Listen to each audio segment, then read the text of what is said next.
Between all the movies and now the Disney Plus series, the Marvel Cinematic Universe has reached the point that it has about 30 projects out, and it'd be crazy to cover them all in one video, right? A little bit, yeah. Well, screw you too, Thor. I'm doing it anyway. It's time to do a deep dive into... If you've been keeping up with the Marvel Cinematic Universe, you may know that all the movies and now Disney Plus series are broken up into phases, with the first 3 phases making up the Infinity Saga, which is from the first Iron Man movie to Spider-Man Far From Home, this whole story that culminates in Endgame. And now, starting with WandaVision, everything we've gotten in 2021 has all been part of this 4th phase of the MCU. But what do these phases really mean? The way I see it, there are 2 things that seem most likely as to what these phases could be used to delineate. One is just simply the times in which they come out. Phase 1 could just be all the movies from 2008 to 2012, with Phase 2 being 2013 to 2015, and Phase 3 being 2016 to 2019, and finally Phase 4 as, I want to say 2020, but unfortunately nothing came out that year, so 2021 and until this ends. And splitting up the phases this way, it makes a lot of sense. Yeah, just by release dates, we're just saying each phase is just like a marketing campaign of everything released in here is kind of grouped together to market it together. And I think there's something to be said about that. There's a high probability that that at least has something to do with it. But I think there's also the possibility that there's more to it than that there's something within every movie of a phase that connects it all, a pattern that forms as you start to see them all as a group. In this video, I want to make the point that I think that connective tissue is in fact a theme that is built within each one of these phases. These are going to be themes that aren't necessarily the most prevalent in each individual movie, but when put together starts to paint a bigger picture as to what each phase is trying to show. A couple notes to preface this before I get deeper into the video. I will be talking about every single one of the MCU movies and Disney Plus series that have been released so far. There is a high likelihood I will go on to do individual deep dives into a lot of, if not all of these movies, but for this one I am going to be keeping it incredibly surface level just to keep the runtime of this video from being too insane. And finally, I'm going to be talking about them in approximately release order. Each phase will be in its proper place, obviously going phase 1, phase 2, phase 3, etc. But within those phases, I'm going to be making slight adjustments in the order in which I talk about them, just because sometimes it makes most sense to talk about 2 movies closer together than to split them up. And with all that out of the way, let's not put this off any longer. We got a lot to talk about. Let's talk about phase 1 of the MCU.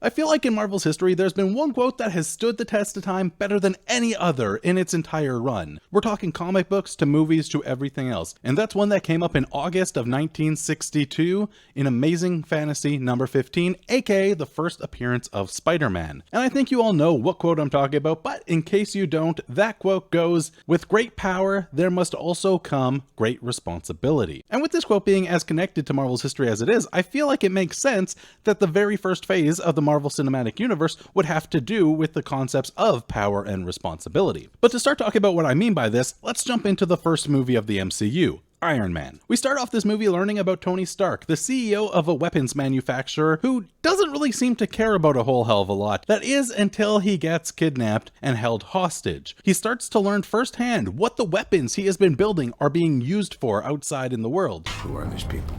They are your loyal customers, sir. They call themselves the 10 Rings. And because of this, he feels it is his responsibility to take them all out. At first, Tony Stark becomes Iron Man in order to save himself from this situation, but then he continues to be Iron Man so he can make up for his past mistakes, so that he could use the power of his mind, of these weapons he has made, in order to prevent other people from being hurt by them. I'm being responsible. That's a new direction for me, for the company. Skipping ahead a little bit to Iron Man 2, we kind of get the consequences of this story going a little too far. The main crux of this movie is that Tony Stark feels all of the responsibility for this, that he is the only one who could responsibly handle the Iron Man suit. I am Iron Man. The suit and I are one. As other parts of the world are trying to mimic his power, trying to make their own suits, they are unsuccessful. He's the only one who's able to make these suits work. I'm looking at you. You want to do this whole lone gunslinger act, and it's unnecessary. You don't have to do this alone. You know, I wish I could believe that. I really do. He starts spiraling into a nosedive with chaotic behavior because of the fact that, unfortunately, the device that's keeping you alive is also killing you. he cannot handle all this responsibility himself, and in fact, the way he's able to save himself is by looking to the past, by getting his father's help from some videos he made a long time ago. And then, the way he beats Whiplash is actually by teaming up with Rhodey, who, sure, stole one of the suits in order to become War Machine, but by the end, it is proven that Tony Stark needs to share in this responsibility of being Iron Man in order to save the day. It's not just his power, not just his responsibility. The Incredible Hulk does things a little differently. Hulk is arguably the most powerful Avenger, especially in the beginning. And yet, Bruce Banner doesn't want this power. He thinks the most responsible choice is to get rid of it entirely. I don't want to control it. I want to get rid of it. By the end of the movie, Bruce Banner realizes that the most responsible choice isn't to get rid of the Hulk, but to use it as a force for good. You think you can control? No, not control it, but I don't know, maybe aim it. While he doesn't have full control at this point, he could still send him after the bad things and save some people in the process. It is because of this that he's able to defeat Abomination where nobody else would have been able to. And Thor kind of starts off a very similar way, where Thor is a character who starts off with all this power, but where Banner wants to get rid of the power, he thinks the most responsible choice is to not have it. Thor just has no sense of responsibility at all. He wants to show off his power. He wants to use his power and bravado as much as he can to show off how powerful of a king he could be. He thinks getting into fights is the best thing he could do. The Jotuns must learn to fear me, just as they once feared you. His father, Odin, ends up taking away these powers from him and sending him down to Earth, where he has to learn what to fight for. It's not until he's willing to sacrifice himself to save Jane Foster that his powers are returned to him. He had to learn the responsibility to go with these powers before he could truly be the hero he becomes. You can't kill an entire race. Why not? And next up is Captain America, which I honestly think is the most interesting when we look at it from the lens of this kind of theme. Because every other hero so far, from Iron Man to Thor to the Incredible Hulk, each one of them had power to some extent right at the beginning of the movie. Captain America, on the other hand, when he's just Steve Rogers at the beginning of this movie, this skinny little guy, he has absolutely no power. He can't even beat up this random guy he gets in a fight with at the movies. He has to be saved by his buddy Bucky. But what Steve does have is this intense feeling of responsibility, this need to help everybody he can, to do good for the world. Not a perfect soldier, but a good man. While all these other heroes are people of immense power that need to learn responsibility, Captain America is this character of intense responsibility who needs to gain power. And of course, this all ends with him being willing to sacrifice himself to save as many people as possible. And speaking of that idea of sacrificing yourself to save people, we get to Avengers. Now, in some ways, Avengers kind of feels like a continuation of what's being said in Iron Man 2, where Iron Man had to learn to share in his responsibility and his power in order to save the day. This movie is all about 6 characters who all have power to some extent, who need to come together as a team in order to save the world. And a lot of the conflict in this movie comes down to the fact that they are struggling to act as a team. And of course, Iron Man, who is in some respects the main character of at least the Infinity Saga of the MCU, a point that I'm going to bring up a couple times throughout this video. He is kind of the main character of this movie as well, and we see this in the point that him and Captain America are getting into. You're not the guy to make the sacrifice play, to lay down on a wire and let the other guy crawl over you. I think I would just cut the wire. This movie is about Iron Man having to make that choice, having to be willing to sacrifice himself to save all of New York, not only from the alien threats that are there, but from the government-issued explosion that's about to take place there. Just do it!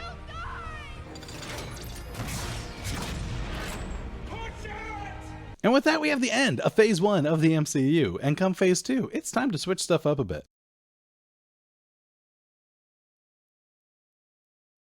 As you start looking deeper into genres and tropes, you start to notice some patterns in how they evolve. One major aspect of this structure is that we have something that establishes a trope, a bunch of things that mimic it, only to have something come around to subvert it in order to make it fresh again, and keep going in this endless cycle. With the Marvel Cinematic Universe's second phase, we start to see a micro version of this, where Phase 1 sets up a lot of what it means to be a hero, only to have Phase 2 come around and question pretty much all of it. We start this off with 3 sequels to the major heroes of the first phase of the MCU, Iron Man, Thor, and Captain America. In Iron Man 3, it's all about what is Iron Man without his suits. Looking at just the ending, we could start to see how this works because he blows up all of his suits and even gets rid of the arc reactor that has been powering his suits through the other 2 movies. One reason I actually really like this movie is that most of it has him without a suit at all. He just has to be Tony Stark, this genius who's able to put together his own little gadgets and take down the bad guys. This is all what if Iron Man wasn't Iron Man? What if he was just Tony Stark? One thing you can't take away? I am Iron Man.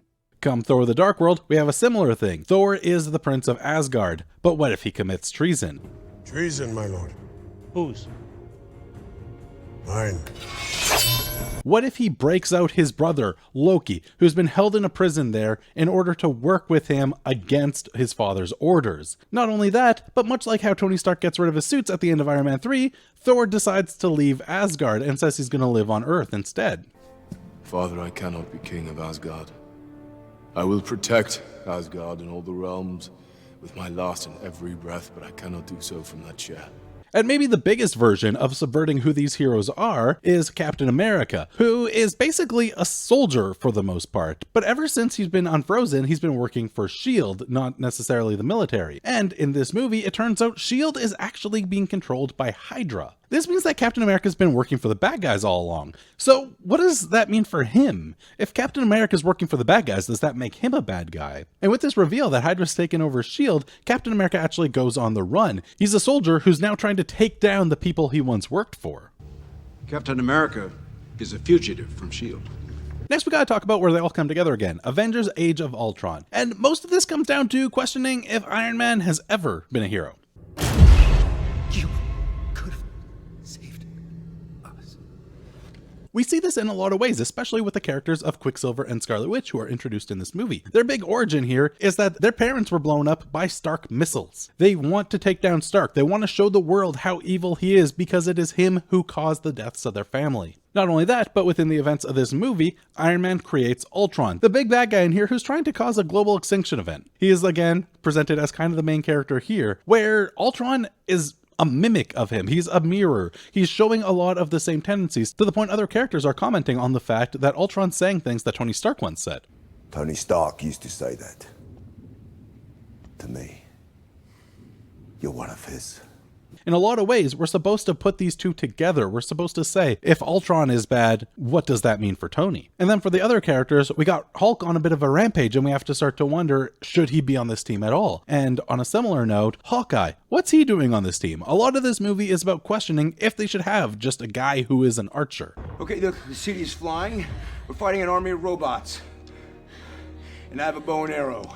None of this makes sense. And then there's Black Widow, who reveals her past with the Red Room, and can she be a hero at all if she was once an assassin? So much of this is about questioning our idea of what a hero is and if our characters are heroes at all. But then we step out to some brand new characters with the Guardians of the Galaxy and really taking the MCU to space. Now, I think it goes without saying that the Guardians of the Galaxy are not the regular heroes. They are not the kinds of heroes that were presented in the first phase of the MCU at all. In fact, these guys all started off as pretty much enemies and came together in prison. They had to escape together and then get out. They work together because they think there's a big payday involved. And let's be real, looking at their characters, well, What a bunch of a-holes. when it gets to the climax and their involvement in saving the galaxy, they don't make the point that, hey, we have to save all these people because it's the right thing to do. They make the point that they should do it because they are in the galaxy. What has the galaxy ever done for you? Why would you want to save it? Because I'm one of the idiots who lives in it! They're doing the same things the Avengers seem to be doing. They're making sure to point out that they're not doing it for the same reasons. They're doing it for as selfish of reasons as possible. This is true for the most part, but let's be honest, Groot just has a heart of gold. He would do the right thing. And finally, we end phase 2 on Ant-Man, who is very similar to the Guardians of the Galaxy in the respect that he is presented as an ex-convict. Scott Lang starts off the movie being released from jail, and we eventually learn that's because he was a thief. He starts trying to get a job, but anytime anyone learns he's an ex-convict, they won't hire him. Because of this, he ends up falling back on old habits and taking a job where he's going to steal from some old guy, and that old guy turns out to be Hank Pym. This is where Scott Lang gets the Ant-Man suit and becomes a superhero, but not for all the heroic reasons of before, even when it turns out that Hank Pym is behind getting Scott to do this job, he says it's because he's looking for a thief. I want you to break into a place and steal some shit. The climax of this movie comes down to a big heist where he's trying to steal from the villain. And as a very quick aside, I think it's worth pointing out that if Deadpool were to be part of the MCU, this is the phase he would most fit into. Deadpool is all about subversion. It's all about breaking down the tropes of what it is to be a superhero movie. And he just came out 1 year too late. It was in 2015 that Ant-Man came out and Deadpool came out in 2016. So it almost fits in too, in a lot of different ways. And that's the second phase of the MCU done and dusted. All these movies building up to question what exactly a hero is. Is it anything like an Iron Man suit or Thor's being a prince or Captain America's agency? Are any of these guys heroes at all? Or can we look outside of the old school idea of heroism? Can we look to these new kinds of heroes like the Guardians of the Galaxy and Ant-Man? And with all these new ideas of what it even is to be a hero, let's get into phase 3 and see where the Infinity Saga comes to an end.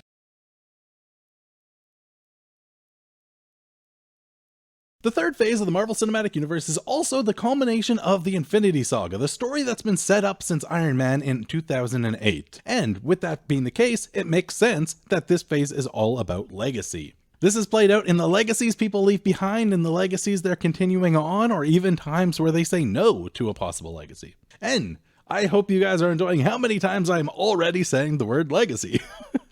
Because it's not slowing down. And as a consequence of this phase being all about legacy, we end up with a lot of dead parents all the way through this phase, starting off right away with Captain America Civil War. The main story of this movie comes down to the legacy of the Avengers and what they're leaving behind. When Wanda accidentally uses her powers in such a way that there's an explosion, accidentally causing the deaths of a lot of people, we get the Sokovia Accords. All the heroes are brought together and asked to sign this to make themselves agents of the United Nations rather than just working as their own independent thing. Tony, once again being made a very important character, even in this Captain America movie, has a lot of problems with the fact that they are leaving so much damage, that the Avengers legacy is turning into something where it's about the deaths that happened around them, not necessarily the lives they saved. We get into the legacy of the Winter Soldier and even, of course, the deaths of Tony's parents. But those aren't the only parents to die in this movie, because T'Challa makes his first appearance as the Black Panther after his father is killed in a way that is framing the Winter Soldier. I don't care. He killed my mom. Moving on to Doctor Strange, we have a character whose whole motivation is about what legacy he will leave behind. We see a very cocky surgeon who will only take on cases with the most prestige. Yeah, well, I could help it, so could 50 other people. Find me something worth my time. I have a 68-year-old female with an advanced brainstem glioma. Yeah, you want me to screw up my perfect record? When a car crash leads to him no longer being able to use his hands and therefore not being able to do these surgeries, he ends up looking for any means through which he could become what he once was. In this, he learns of magic and ends up by the end of the movie becoming the new Sorcerer Supreme, taking on the legacy of the Ancient One after first learning the truth about what she actually is and what she's been doing. I've hated drawing power from the dark dimension. But as you well know, sometimes one must break the rules in order to serve the greater good. Guardians of the Galaxy Volume 2 is all about the dads, with Peter Quill first learning who his real father is, Ego. You Earthers have hang-ups. Yes, Drax? I got a penis. Ha! Thank you. It's not half bad. Oh. And then coming to terms with the fact that the one he really cares about, the one who was really a father to him, was Yondu. He may have been your father, boy, but he wasn't your daddy. Both of these dads end up dead by the end of it because of course we are in phase 3 of the MCU, but this only comes about after Peter Quill refuses the legacy of Ego, choosing to fight against him because of what he did to Peter's mom. By the end he comes to the realization that it's Yondu whose legacy he wants to continue, Yondu who he wants to be like, and when they're having a funeral for him and seeing all the people that he's touched, all the people Yondu's affected through his time as a Avenger, and how they've all come together to mourn him, this is what Peter wants. In Spider-Man Homecoming, Peter Parker is dealing with the trouble of living up to the legacy of the Avengers. He wants to be an Avenger right now and to prove he is good enough to live up to what they do. He spends the whole movie trying to prove himself to Iron Man, to prove that he is ready to be an Avenger. But by the end, he has to come to terms with the fact that that isn't necessarily his path. That isn't the way he needs to go, or at least not yet. He has to first create his own legacy and be Spider-Man, your friendly neighborhood superhero. I'd rather just stay on the ground for a little while. Friendly neighborhood Spider-Man. Somebody's gotta look out for the little guy, right? Moving on to Thor Ragnarok, we have a character whose father dies, leaving him in charge of an entire kingdom until his title is challenged by a previously unknown family member. Throughout this movie, throughout his challenges with Hulk over on another planet to get back to Asgard, he has to learn about what kind of ruler he wants to be, and come to the conclusion, Asgard's not a place, it's a people. And give up all of Asgard in order to be the best king he can for the people who once lived there. And moving on to Black Panther, we have a character whose father dies, leaving him in charge of an entire kingdom until his title is challenged by a previously unknown family member. And I'm kind of joking by describing this movie in the same way I did Thor Ragnarok, but it is funny that they came out back to back within about a month or two of each other, and they are kind of set up in very similar ways, even though they play out in completely different ways. But just like Thor, this is a story of a man who has to learn to be the best king he can for his people and deal with the consequences of what his father once did. My pop said Wakanda was the most beautiful thing you ever seen. He promised he was going to show it to me one day. You believe that? Only instead of coming to the same conclusion as Thor did with Asgard, where he let Asgard be destroyed in order to continue its legacy with his people, T'Challa instead opens up his borders, letting the world know about Wakanda for the first time in modern history. For the first time in our history, we will be sharing our knowledge and resources with the outside world. Avengers Infinity War is especially interesting within the Marvel movies because Thanos is almost presented more as the protagonist of that film than any of the actual heroes. And this is part of how this movie presents legacy, because what is Thanos' main reason for what he is doing? It is to make up for his own legacy and what happened to his planet. See, Thanos knew early on that his planet was doomed, and he came up with this idea that if they do a random lottery to kill off half the population, their people as a whole could survive. They called me a madman, and what I predicted came to pass. And Thanos wants to correct this specifically by working out his exact plan on a universal scale, using the Infinity Stones to snap out half of the population of the entire universe. And of course, just to continue on the theme of Iron Man being the main character, we have a few scenes that are talking about how Thanos and Iron Man are pretty similar after all, because Tony is of course like every one of the major villains in Avengers. You know me? I do. You're not the only one cursed with knowledge. This doesn't have as much to do with the legacy, but I figured I have a bit of a theme going myself of pointing this stuff out, so I might as well keep it up. Come Ant-Man and the Wasp, it is all about what fathers will do for their daughters. We have Scott and Cassie. I eat fear for breakfast. Wow, that is super cool. We have Hank and Hope. We have Bill and Ava, who aren't actually father and daughter by blood, but they are kind of like an adopted parental relationship. So much of this movie is brought on by Hank's past mistakes, how he believed Janet to be dead for a long time and didn't try looking for her sooner, only to learn from Scott's actions in Ant-Man 1 that it could be possible she's still alive in the quantum realm, and of course to be extra sure of this after Scott starts having visions of Janet. So much of this just comes down to correcting Hank's legacy. Captain Marvel sits in a very similar place to Captain America the First Avenger in so many ways. For one, there's the fact that it's right before the climactic Avengers movie of its phase. For another, there's the fact that it's in the past rather than continuing on in the present like most of the other movies. And finally, there's the way it flips the theme of the rest of the phase. The main story of Captain Marvel is a woman with amnesia who doesn't know where she comes from and is bothered by the fact that she doesn't know her legacy. She doesn't know who she is. It's all about her having to learn where she comes from before she's actually able to unlock all of her power. You don't remember anything? I see flashes, little moments, but I can't tell what's real. And then there's the climax, Avengers Endgame. This is what it's been building to in so many ways, and this idea of legacy is true not only for how it is presenting some of the characters, specifically Iron Man in this movie, but it's also about the legacy of the MCU in a meta sense as well. We could see this in the entire time travel plot, the way they are going back to past moments from the MCU to show them off, basically. Come and get your love.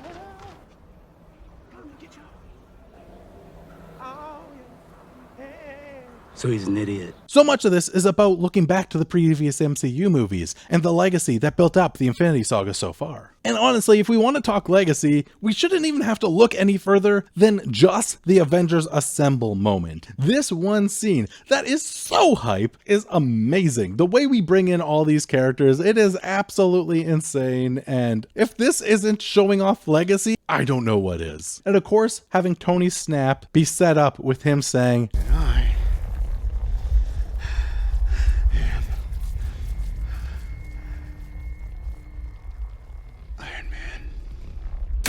calling back to the end of the very first MCU movie. And after a snap with his funeral, how we scroll through so many characters from MCU's history, including Harley from Iron Man 3. Everything in the MCU culminates in this moment, and because of this, it decides to take the opportunity to look back at what brought us here. And finally, we end the third phase of the MCU with Spider-Man Far From Home, a movie where Spider-Man is once again struggling with what legacy he should be living up to, this time specifically about Iron Man and not so much about just being an Avenger.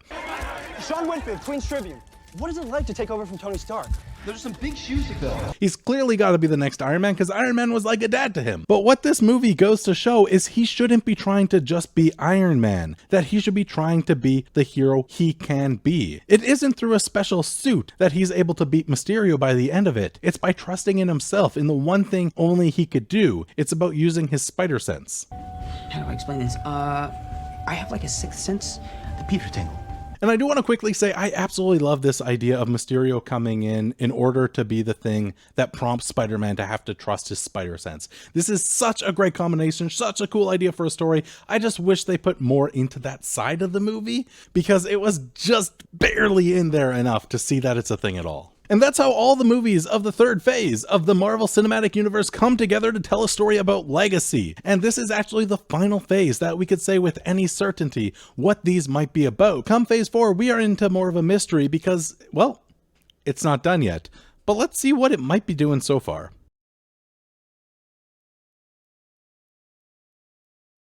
So phase 4 is not only still in progress, but I think it's still under the halfway point. So because of this, I'm not going to be talking about what I think the theme is with absolute certainty here. Things could completely change by the time the last movies come out. We might see another pattern entirely, but this is at least what I'm seeing from what's been released as of now. And from where I'm sitting, this is all looking like it's building to something about expanding history, about taking moments we've seen in the MCU so far, or these ideas, and showing us that there's actually something different going on there, or revealing some new truths that go along with what we once knew. This all kicks off with WandaVision, and we don't have to talk about the whole show here. Really, it's just episode 8, previously on, that gets into exactly what I'm talking about. This episode is primarily about looking into Wanda's history and how she got her powers. And while Avengers Age of Ultron sets up the idea that it's from the Infinity Stones, this episode starts to question if that is really the truth. First, it shows us when she was a young child, and sets up the idea that she might have been using probability magic to save the lives of her and Pietro back when her family died.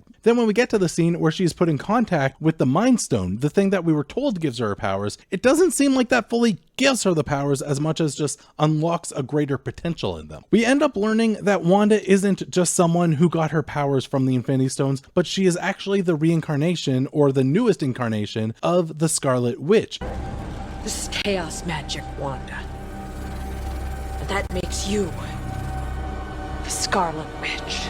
One of the major points of the show seems to be demonstrating that Wanda isn't who we thought. She is actually this much greater character, and we learned this by looking back at her history and filling in some holes that were left along the way. In The Falcon and the Winter Soldier, we could see a similar kind of setup, but it isn't about the history of either title character. It is actually about the history of the Super Soldier Serum, and the entire program that once made Captain America. So you're telling me that there was a black super soldier decades ago and nobody knew about it? In this show where Sam is struggling with whether or not he can be the next Captain America, he is also learning the truth about what made Captain America and how the Super Soldier Serum was once tested on black men. And while Captain America was given this serum and instantly made a hero, he was a poster boy. He was touted around, put on posters and in commercials trying to tell everyone, hey, you should go join the army. Most of the black soldiers who were given the serum actually ended up dying, and the one who survived... You know what they did to me? For being a hero, they put my ass in jail. At this point, the idea of whether or not Sam should become Captain America isn't just about whether or not he is ready to continue on what Captain America started, but having to deal with the history of what Captain America really is. Third Disney Plus series, Loki, sets up the Time Variance Agency, or the TVA. Bringing peace by reorganizing the multiverse into a single timeline. The sacred timeline. This is interesting for a few reasons if we look at the theme of this phase being expanding history, because it means that everything we've seen so far in the MCU has been kind of forced to be the way it's turned out. But then zooming out a little bit, we also have He Who Remains and his story of why he started the TVA. This extra history to the entirety of the multiverse of the MCU. That he once journeyed into the multiverse and it began a war of every version of himself. And he's forced the MCU to work out in the way it has in order to stop another war from happening. See you soon.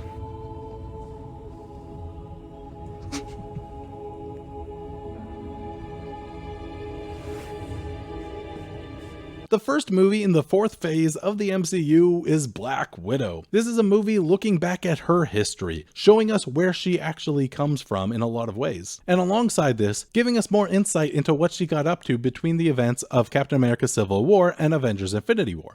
What? Taking down the Red Room? What are you talking about? It's been gone for years. Dracov's dead. I killed him. You don't actually believe that, do you? This movie gives us, along with Natasha, more insight into how she came to be a part of the Red Room. Where she once believed she was just given up by her parents, she discovers the truth that her mom was actually looking for her for a long time and had to be murdered by the people in charge of the Red Room in order to keep everything quiet. But your mother, she never stopped looking for you. She was like you in that way. She was relentless. This lets her know more about her own history, and it expands our idea of Black Widow's history as we learn about this fake family she had in an undercover mission and her connection to Yelena. I like your vest. God, I knew it. I knew you did. It's so cool, right? Next up is the first animated outing for the MCU with Marvel's What If. This is a less conventional look at expanding history because it is, in a sense, exactly that. It is expanding our idea of history, but not in the same way as anything else. It's not about the sacred timeline, the main timeline's history.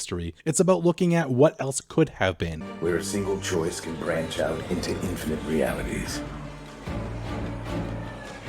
creating alternate worlds from the ones you know. If we look at major moments from the MCU and say, what if it happened a little differently? In some senses, it's almost more about reimagining the history than expanding it, but still, the fact that it's going back to the history at all starts to work within this theme. And then there's Shang-Chi and the Legend of the Ten Rings. And the Ten Rings, right in the title, is telling us that this is looking back at the history of the MCU. Because who was it who kidnapped Tony Stark in the very first MCU movie back in 2008? It was the Ten Rings. This is giving us more insight into that group that kidnapped Tony Stark, as well as their leader, Wenwu, who actually is the real version of the Mandarin who Trevor Slattery was pretending to be in Iron Man 3. The Mandarin. He gave his figurehead the name of a chicken dish. And it worked! America was terrified of an orange.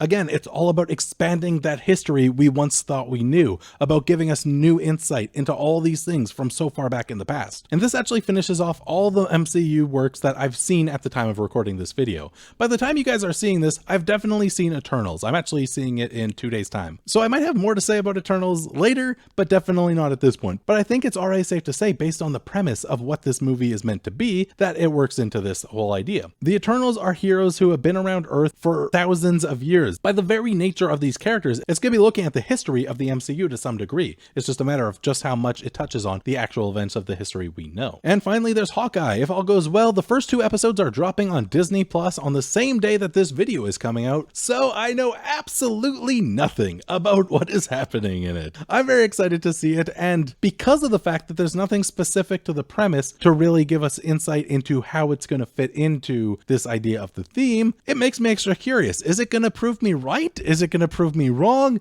What's going to happen in this show? We do know that there's going to be some elements that connect to when he was Ronin in the time between Infinity War and Endgame. So it could just be giving us more insight into what he did in those years. But I guess we'll just have to wait and see how this show plays out and how the rest of the Phase 4 works out and see, am I right? Am I going to have to make another video talking about how wrong I was about Phase 4? I guess we'll just have to wait and see.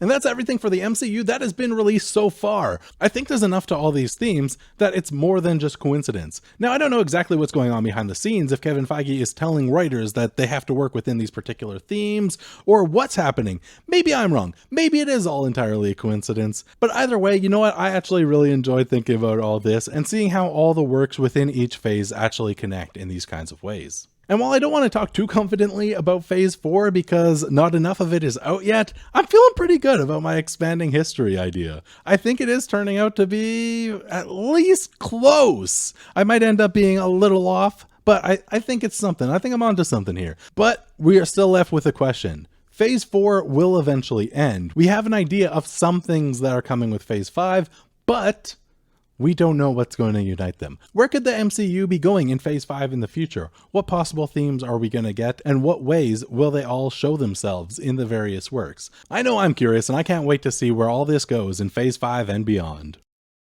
So I record these outros before I actually edit the videos, and I am very curious because I feel like this might be the longest video yet. I hope you guys enjoyed it and managed to make it to the end. Be sure to let me know what you thought. Do you think I'm right about what these phases are setting up? Do you have another idea about where Phase 4 is going? Be sure to let me know in the comments below, hit that like button, and be sure to subscribe to never miss these videos as they come out. And until next time, goodbye everybody.